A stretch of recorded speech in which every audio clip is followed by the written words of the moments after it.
video. June 2025, ang target natin ngayon ay mabang parang lang ang on result. Mag-experiment tayo. Kung mag-aakit balik ka pataas, magdadagdagan ba yung elevation gain? Let's see. Tara, let's go!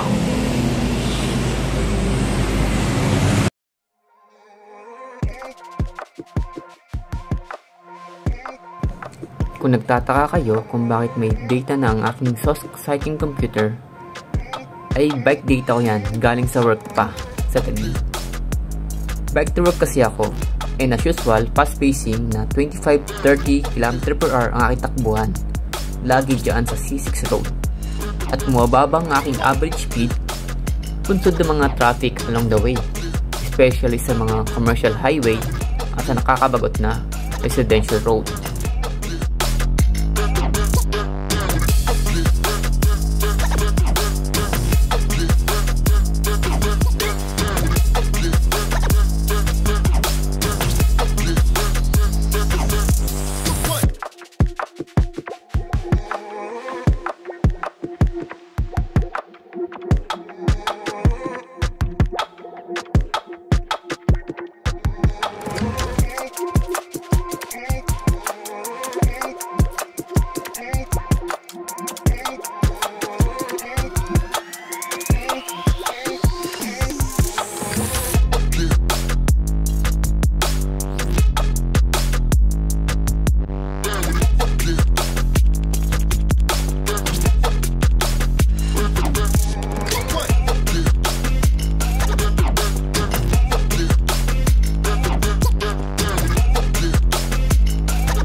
Halos mag-1 year na at di pa rin tapos itong kasana ito from East Bank Road to Manila East Road.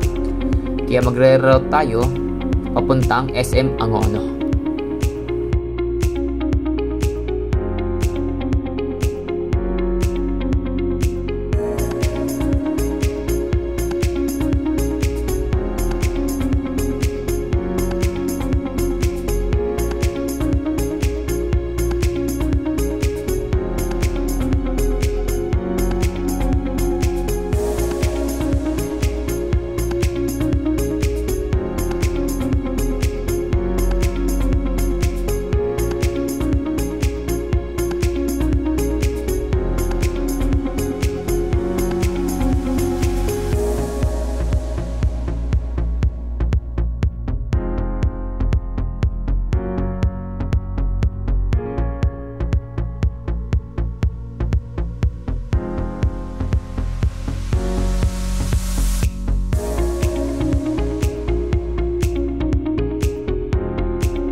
Ha 50% gem point tayo ngayon.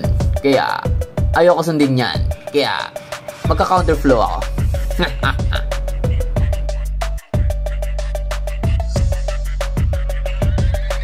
Sate, sate, sate.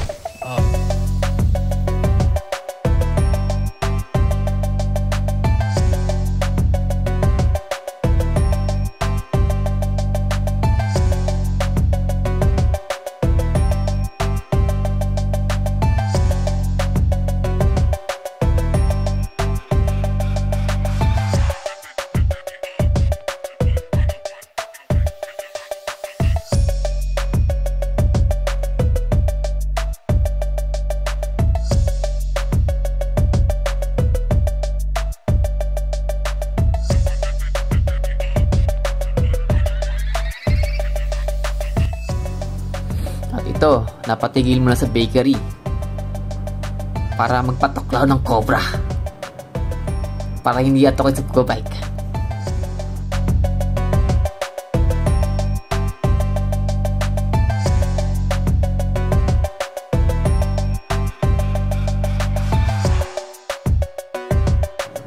At kung binabaybay mo ang Manila East Road at gusto mong pumunta ng mahabang parang Angono Rizal, ay bago pala mag-SM Angono, ay liligo ka na dito papuntang Don Mariano Santos Ave.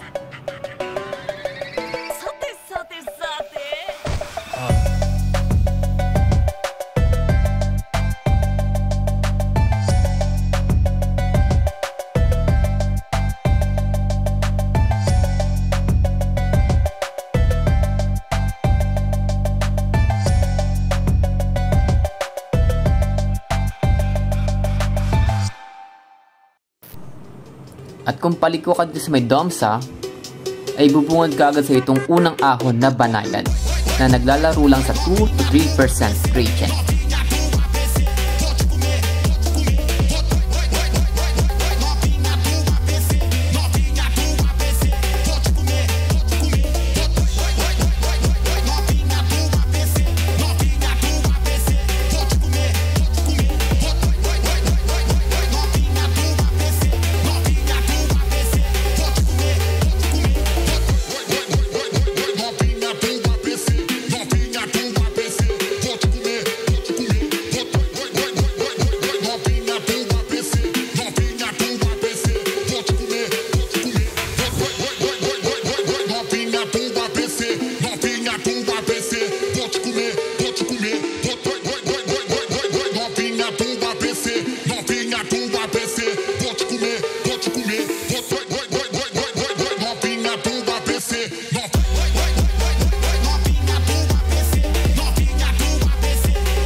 Itong pangalawang ahon ay may 250 meters lang, more or less, at may maximum gradient of 9%.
Ito namang pangatlo ay 200 meters more or less na may maximum gradient of 10%.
Ako'y napatigil sa sandaling ito upang iset up ang dalawang Strava account ko para sa gagawin kong experiment.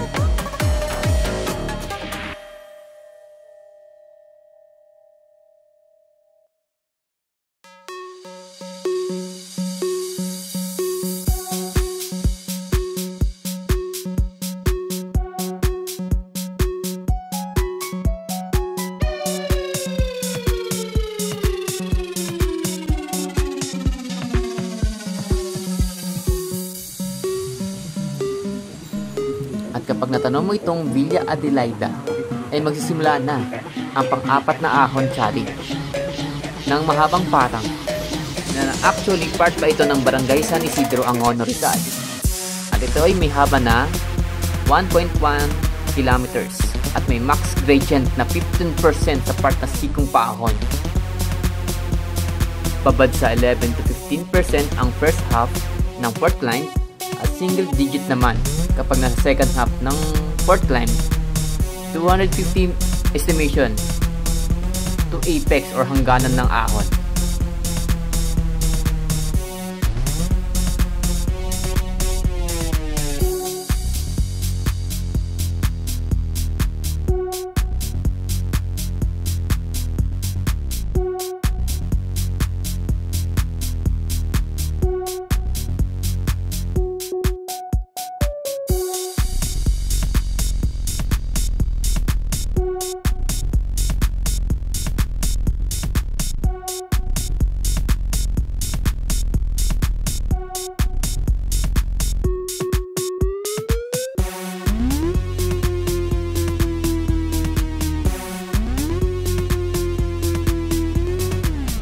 Sa pagkakataong ito ay napatigil kasi nakalimutan kong mag second gear at napilit ang 40-40 chainring sa ahon.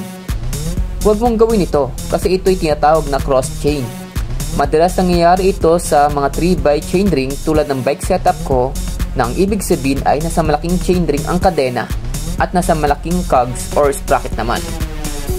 May tendency kasi na mabanat ang kadena na nagre-resulta sa pagkaputol ng kadena.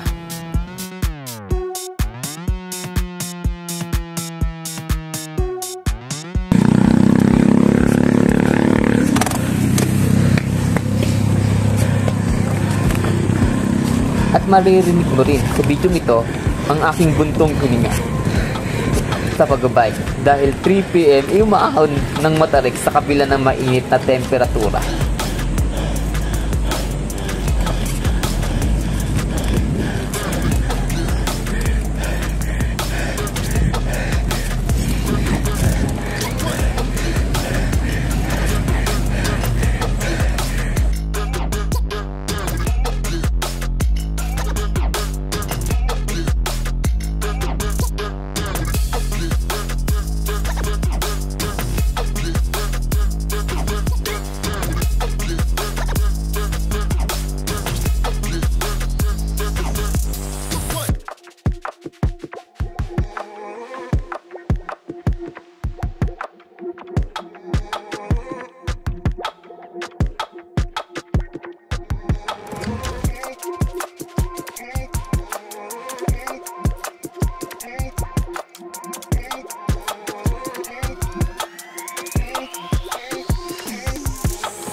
Sa wakas, natapos din ang 4th climb.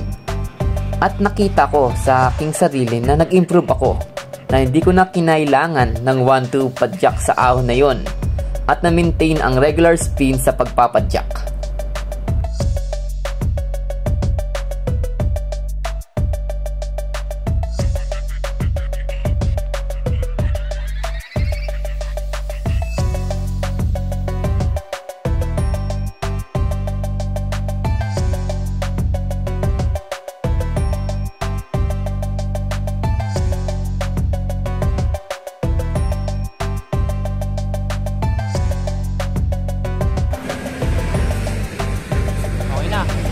Pangalawang ahon naman for experiment.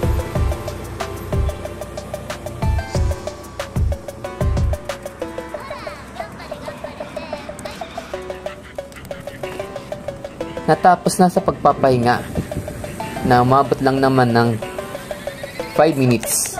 At ito, bababa na ako para sa ating experiment na kung madadagdagan ba ang elevation gain sa bike ride kapag umulit sa ahon.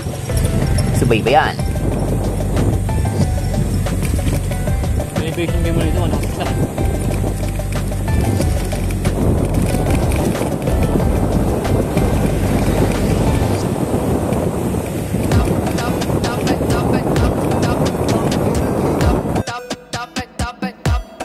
Agora é só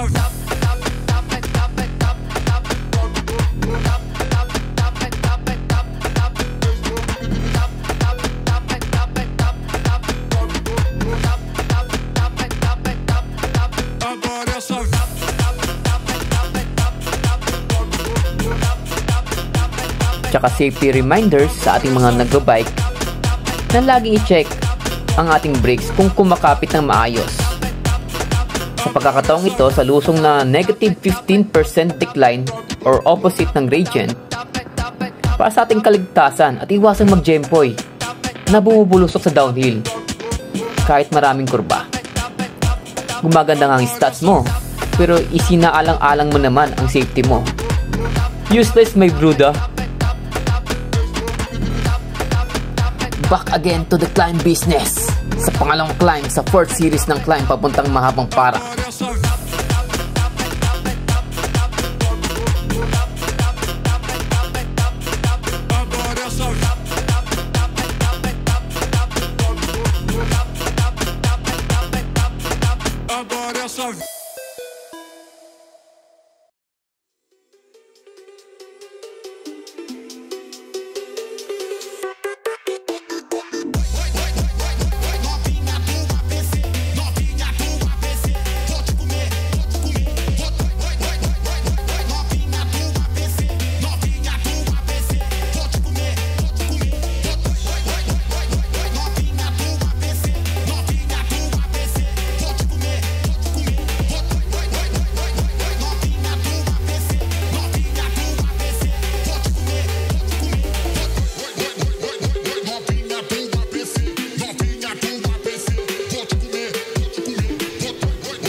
Sa oras na to ay napatigil, pansamantala ng 3 minutes.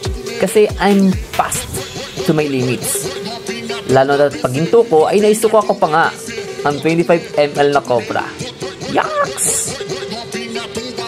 Pero kinounter ko naman to ng tubig para mag-balance ang 10 to 12 pH scale from acid to 7 neutral pH scale. Larga pagka-recover.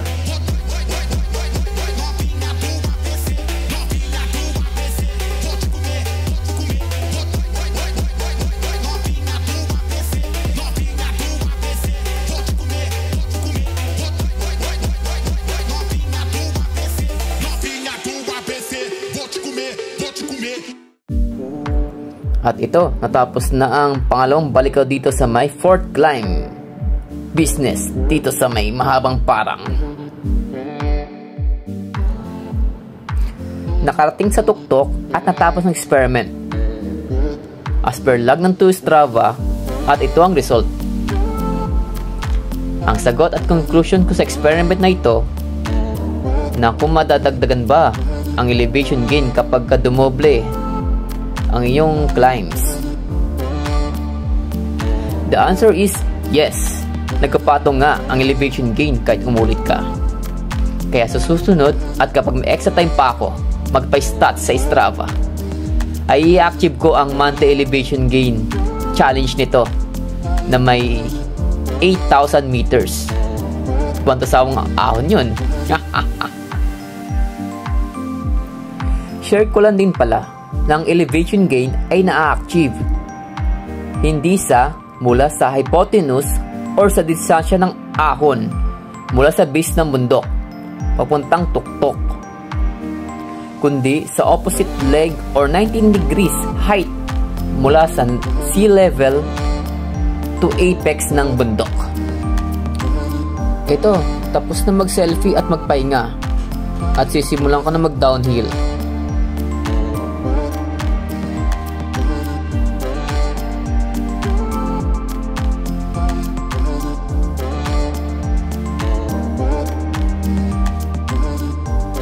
Tanaw sa picture at sa paglusong ko ang tarik ng fifth climb na ahonin.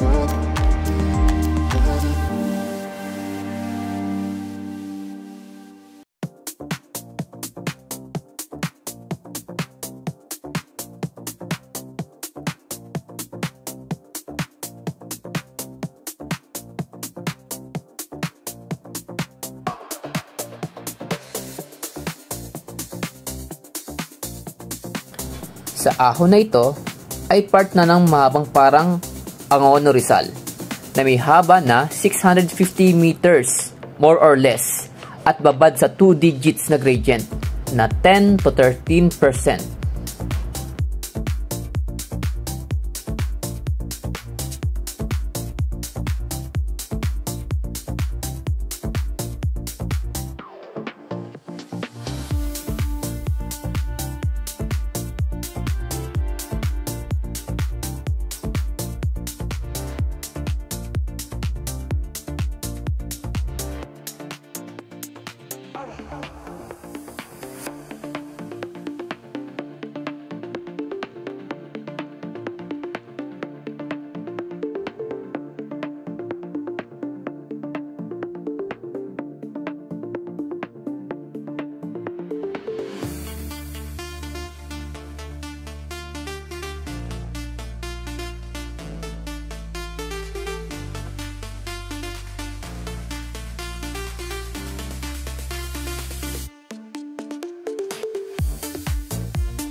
Masarap mag-practice ng uphill dito kasi babad sa 2 digit steep.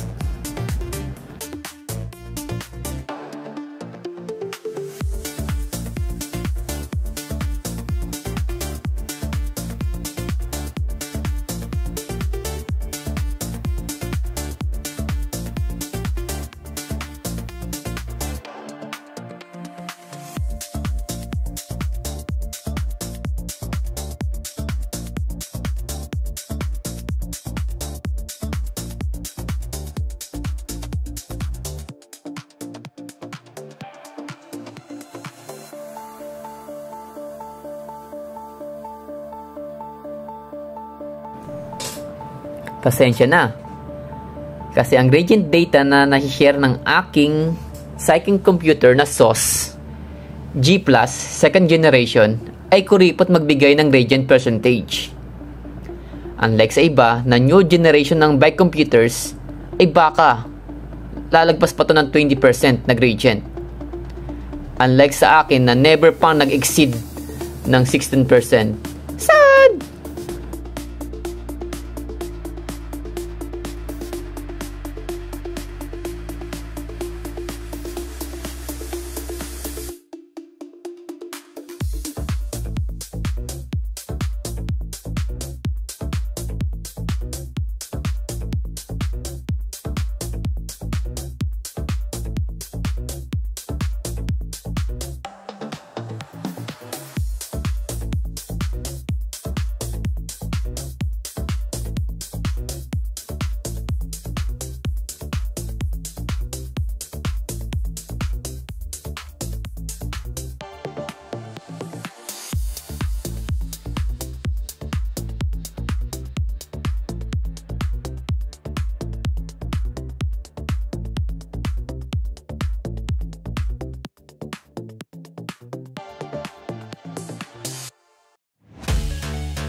Matapos ang malabuntong hininga ulit sa 5th climb, ay proceed na mag-downhill at papunta na sa pang-anim na ahong banayad.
Ang ahong banayad na ito ay may habang 380 meters, more or less, na may gradient na 2 to 4%.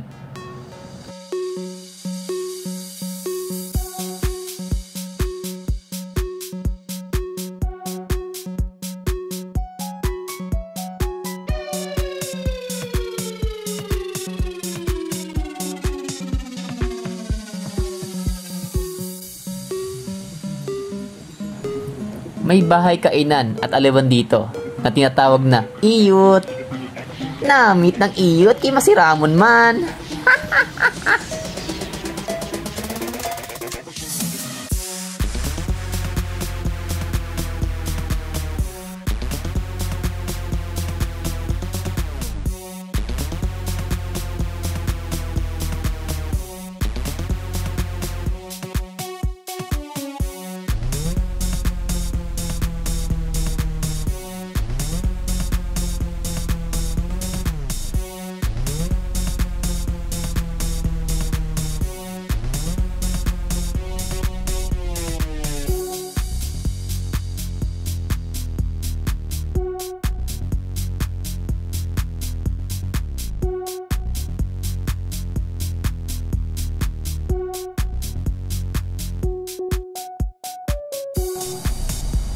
At natapos na rin ang mahabang banayad ng pang-anim na ahon dito sa may Don Mariano Santos Ave at liliko tayo pakaliwa to Manuel L. Quezon Road Extension na papuntang Ortigas Avenue.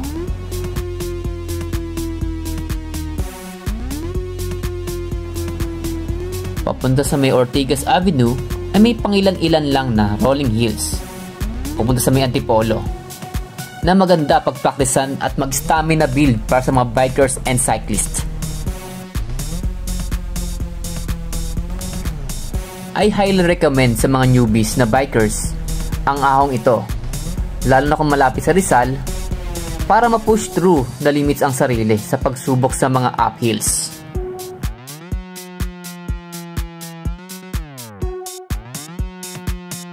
Madadagdagan ang cardio or air capacity ng ating lungs at nagpapaayos ng circulation ng dugo sa ating pangangatawan. Dahil sa pagpupush through natin sa ating lungs or paghinga ay lumalawak ito at nakapag-store ang ating baga ng maraming hangin. Dahil sa maraming hangin na naproproduce ng ating lungs ay nagiging productive ang ating katawan sa mga workouts and even sa mga manual works. I mean may 30s na at nararamdaman ko na kaya ko pang i-push through ang aking sarili.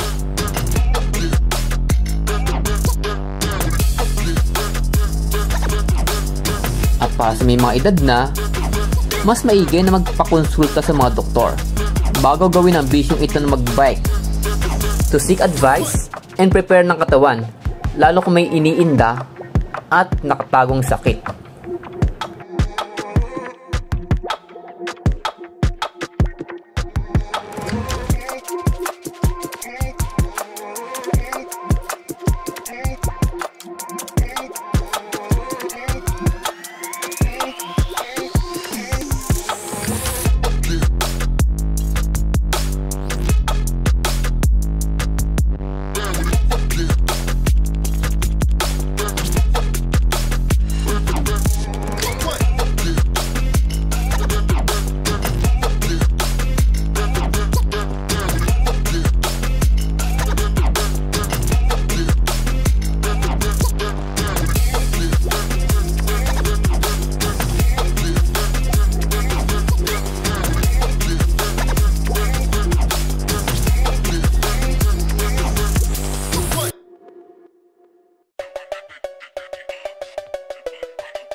At ito pa nga, nahuli pa sa aking video na may natumbang poste na napabigat ng traffic pansamantala.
Pero 5 minutes lang ay nakausad na kami.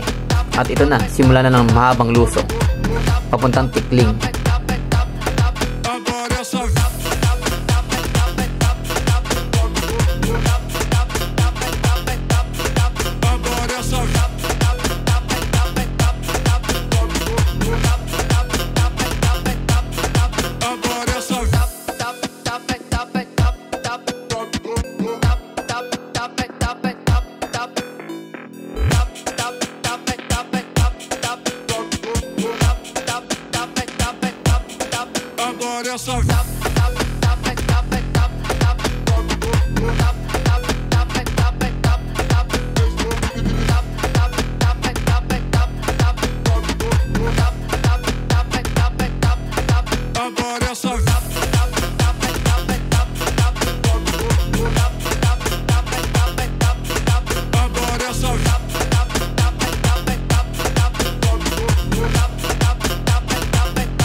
Pagkatapos baybayin ang Ortigas Ave, At liliko na ako dito sa may Valley Golf Cainta. At aking dinadayo dito ay aking mga drunk buddies. Lalo't hindi pa naalis sa aking katawan ang bisyo ng alak.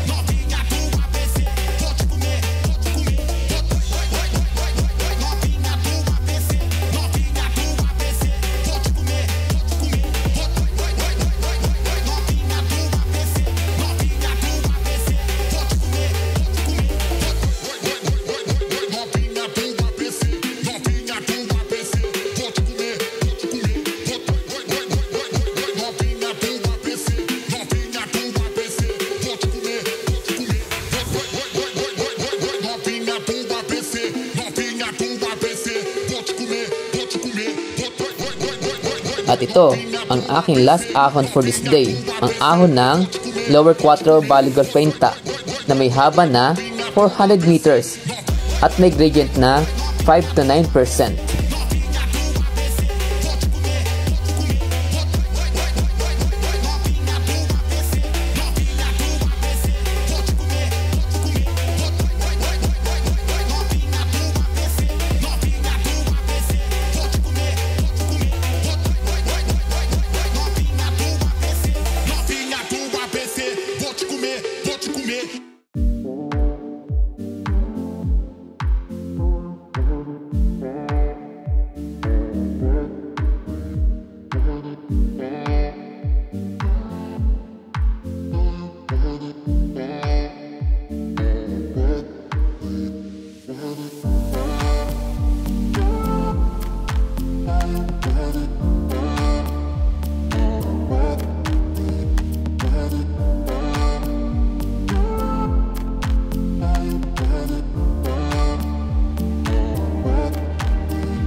At dito ko natatapusin ang aking bike vlog. At papwesto na sa opisina para magpaikot ng baso.